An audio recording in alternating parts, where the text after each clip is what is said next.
Hi friends, welcome back to happy home. இந்த வீடியோவில் ஒரு கேஸ்ட் அயர்ன் குக்வேரோட அன்பாக்சிங் அண்ட் ரிவ்யூ தான் பார்க்க போகிறோம். நம்ம கிச்சனில் நிறையா ப்ராடக்ட்ஸ் வாங்கலான்னு ஒரு லிஸ்ட்டே வச்சுருப்போம். என்னோடய லிஸ்ட்டில் ஃபஸ்ட்டு இருக்கிறது இந்த கேஸ்ட் அயர்ன் குக்வேர்ஸ் தான். ஏன்னா இதில் சமைக்கிறது ரொம்ப ரொம்ப ஹெல்த்தி.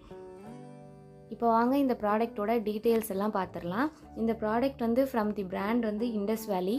இண்டஸ் வேலி ரொம்ப ப்ராடக்ட் எல்லாம் ரொம்ப சூப்பராக இருக்கும்னு சொல்லி நிறைய வீடியோஸ் எல்லாம் நான் பார்த்துருந்தேன். அதை பேஸ் பண்ணி தான் இதை வாங்கியிருக்கேன். இது ஒரு pre seasoned cast iron skillet அப்படி இல்லைனா ஃப்ரை பேன் அப்படின்னு சொல்லுவாங்க. இது ஒரு சிலிக்கான் கிரிப்போடு வந்துடுது. அந்த ஹேண்டிலுக்கு ஒரு சிலிக்கான் கிரிப் கொடுத்துருக்காங்க. இதில் அந்த யூசர் மேனுவல்ஸ் எல்லாம் கொடுத்துருக்காங்க. அதில் எப்படி குக் பண்ணணும், ஃபஸ்ட்டு அதை எப்படி சீசன் பண்ணணும், அதுக்கப்புறம் அதில் என்ன ஹேண்டில்ஸ் யூஸ் பண்ணலாம், அயனுக்கும் கேஸ்ட் அயனுக்கும் உள்ள டிஃப்ரென்ஸ் என்ன, அப்புறம் இதை யூஸ் பண்ணதுக்கப்புறம் இதை எப்படி பராமரிக்கிறது, அது எல்லாமே இதில் ஒரு யூசர் மேனுவல் கொடுத்துருக்காங்க. அதை பேஸ் பண்ணியே நம்ம இது எல்லாத்தையுமே பண்ணிக்கலாம். இந்த சிலிக்கான் கிரிப் நல்லா இருக்குது. அது இது கூட போட்டு யூஸ் பண்ணோம் அப்படின்னா சூடு நம்ம கைக்கு வராது. நல்லா வெயிட்டான ஒரு ஸ்கில்லெட் இதோட சைஸ் 10 இன்ச்சு, 1.6 லிட்டர் கெப்பாசிட்டி. இது 2.4 kg வெயிட் இருக்குது. இது போத் இண்டக்ஷன் அப்புறம் கேஸ் ரெண்டுத்துலேயுமே யூஸ் பண்ணிக்கலாம். இதை ஏன் நான் சூஸ் பண்ணேன் அப்படின்னா இது 100% toxin free, no chemical coating. இதில் கெமிக்கல் கோட்டிங்கே கிடையாது. சரி, இதை எப்படி சீசன் பண்ணுறது அப்படின்னு சொல்லி பார்க்கலாம். ஃபஸ்ட்டு நம்ம நார்மலாக வீட்டில் யூஸ் பண்ணுற அந்த லிக்விட் யூஸ் பண்ணி லைட்டாக ஸ்க்ரப் பண்ணி எடுத்துடலாம். அதில் இருக்கிற அந்த தூசி அதெல்லாம் போகிறதுக்காக ஃபஸ்ட்டு நம்ம க்ளீன் பண்ணி எடுத்துக்கலாம். அதுக்கப்புறமா இதை தானாக காற்றுல காய விடக்கூடாது. கழுவுனதுக்கப்புறம் உடனே ஒரு காட்டன் கிளாத் வச்சு நல்லா தொடச்சி எடுத்துடணும்.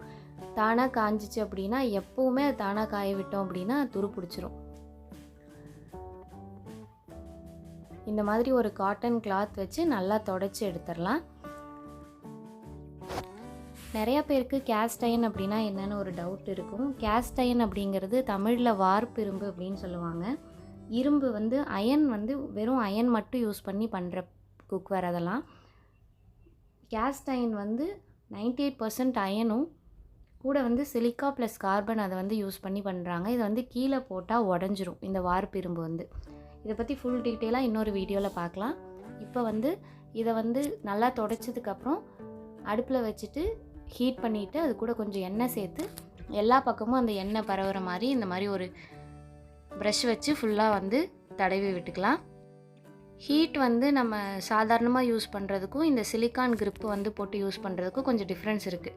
நம்ம யூஸ் பண்ணும்போது கொஞ்சம் கைக்கு சூடு வர்றதில்ல. இப்போ இதை நல்லா ஹீட் பண்ணி எண்ணெய் தடவுனதுக்கப்புறம் எடுத்து வச்சிடலாம். அவங்க அந்த இன்ஸ்ட்ரக்ஷனில் கொடுத்துருக்குற மாதிரி, அந்த யூசர் மேனுவலில் கொடுத்துருக்குற மாதிரியான ஸ்டெப்ஸ் இவ்வளோ தான். அதை நல்லா க்ளீன் பண்ணிவிட்டு நல்லா ஒரு காட்டன் கிளாத் வச்சு தொடச்சிட்டு திரும்ப அதை அடுப்பில் வச்சு எண்ணெய் தடவி வைக்க சொல்லியிருக்காங்க. அதுதான் அவங்க கொடுத்துருக்கிறது. ஆனால் நம்ம வழக்கமாக பண்ணுற இன்னொரு மெத்தடையும் இதில் சேர்த்து பண்ணிக்கலாம். அது என்னென்னா, கொஞ்சம் எண்ணெய் விட்டு நம்ம ஒரு பெரிய வெங்காயத்தை கட் பண்ணி ஃபுல்லாக நல்லா வதக்கி எடுத்துக்க போகிறோம். இதுக்கு என்ன கரண்டி யூஸ் பண்ணலாம் அப்படின்னு எல்லாருக்குமே ஒரு டவுட் இருக்கும். இதுக்கு உட்டன் கரண்டியும் யூஸ் பண்ணலாம். அதே மாதிரி நம்ம வீட்டில் யூஸ் பண்ணுற அந்த ஸ்டெயின்லெஸ் ஸ்டீல் கரண்டியும் இதுக்கு யூஸ் பண்ணிக்கலாம். ரெண்டுமே இதுக்கு யூஸ் பண்ணிக்கலாம், எந்த ப்ராப்ளமும் வராது.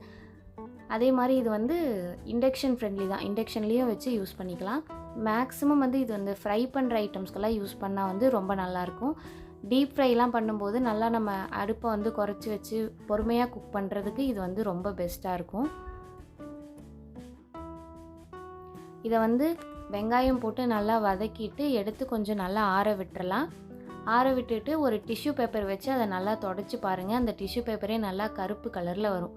அது அதெல்லாம் எடுத்துட்டு மறுபடியும் இதை நம்ம திரும்ப க்ளீன் பண்ண போகிறோம். நம்ம எப்பவும் போல் வாஷ் பண்ணிவிட்டு ஸ்க்ரப்பு போட்டு அந்த பச்சை ஸ்க்ரப் இருக்கும்ல, அதை போட்டு நல்லா க்ளீன் பண்ணிவிட்டு திரும்ப ஒரு டைம் இதை தொடச்சி பார்த்தோம் அப்படின்னா அதில் எதுவுமே இருக்காது. அந்த கருப்பு கலரில் வர்றதெல்லாம் இருக்காது.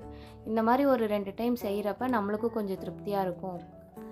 க்ளீன் பண்ணிட்டோம் அப்படின்னு ஃப்ரெஷ்ஷாக இருக்குது அப்படின்னு நம்மளுக்கும் தோணும். இதை வந்து இந்த அளவுக்கு பண்ணணும்னு அவசியமும் இல்லை. ஏன்னா இது ப்ரீ சீசன்டு கடாயின்னு தான் அவங்க மென்ஷன் பண்ணியிருக்காங்க. எதுக்கும் நம்ம திருப்திக்காக ஒரு டைம் இதை பண்ணிக்கிறோம், அவ்வளோதான். திரும்ப வந்து இதை வந்து ஒரு காட்டன் கிளாத் வச்சு தொடச்சிட்டு திரும்ப அடுப்பில் வச்சு ஹீட் பண்ணி எண்ணெய் தடவி வச்சிட போகிறோம். நம்ம இது எவ்வளோ பத்திரமா வச்சுருக்கிறோமோ அந்த அளவுக்கு இது நம்மளுக்கு வருஷக்கணக்காக வரும். நம்ம சமைக்கிற பொருளை வந்து உடனே மாற்றி வச்சுட்டு திரும்ப இதை க்ளீன் பண்ணி காட்டன் கிளாத் வச்சு தொடச்சிட்டு அடுப்பில் வச்சு கொஞ்சம் எண்ணெய் தடவி வச்சிட்டோம் அப்படின்னா இது எவ்வளோ நாள் வேணாலும் அப்படியே பத்திரமா இருக்கும். இதே ப்ராசஸ் வந்து ஒரு டைம் குக் பண்ணும்போது பண்ணணும். கேஸ்ட் அயர்ன் ப்ராடக்ட் வாங்கணும் அப்படின்னு நினைக்கிறவங்களுக்கு கண்டிப்பாக இந்த வீடியோ யூஸ்ஃபுல்லாக இருக்கும்னு நான் நம்புகிறேன். இதே மாதிரி வீடியோஸ்க்கு நம்ம சேனலை மறக்காமல் சப்ஸ்கிரைப் பண்ணிக்கோங்க. வீடியோ பிடிச்சிருந்துச்சின்னா வீடியோக்கு ஒரு லைக் கொடுங்க. தேங்க்யூ ஃபார் வாட்சிங்.